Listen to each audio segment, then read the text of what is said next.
Meanwhile, across the bridge, when you can get over it, in New York, you were at New York City Council. And why this is important for a global audience is looking at what this new era, if it in fact it is being ushered in New York under Bill de Blasio, the new mayor. What happened at the City Council? Well, as I said yesterday at the New York City Council, the last piece of the puzzle in the transformation of New York City politics occurred when the City Council, the 51 members of the City Council voted unanimously to choose Melissa Mark-Viverito, an East Harlem and South Bronx councilwoman, as their next speaker, the second most powerful post in New York City government after the mayor.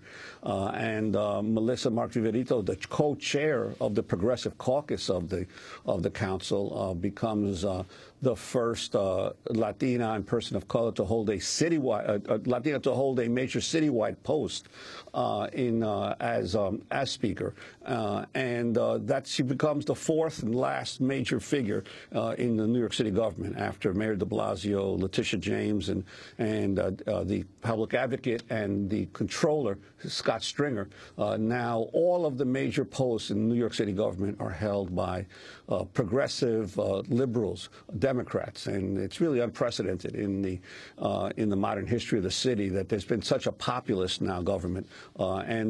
Melissa was up against 5 or 6 different candidates, and the last standing one was Daniel Garodnick, another Democratic, moderate liberal, but much more favored by the business and real estate communities, who feel that they have now no representative in city government that they can depend on to respond to their needs.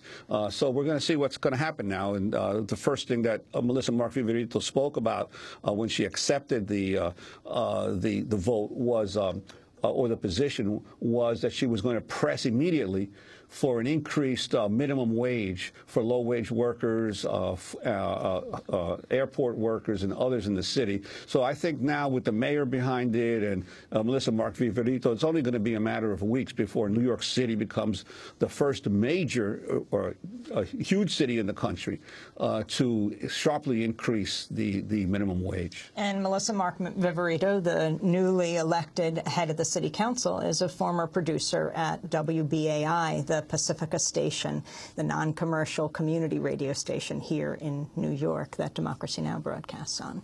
Yes, and she was subjected over the last few weeks to numerous newspaper articles, many of them attacks on her, as linking her to Evo Morales, because she, the president of Bolivia, because she went there as an observer during one of the presidential races.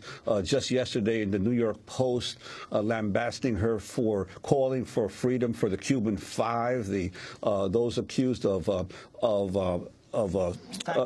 espionage against convicted of espionage against the United States, and for many of the other positions she has taken in the past, all aimed at basically turning the council members against her, but did not succeed.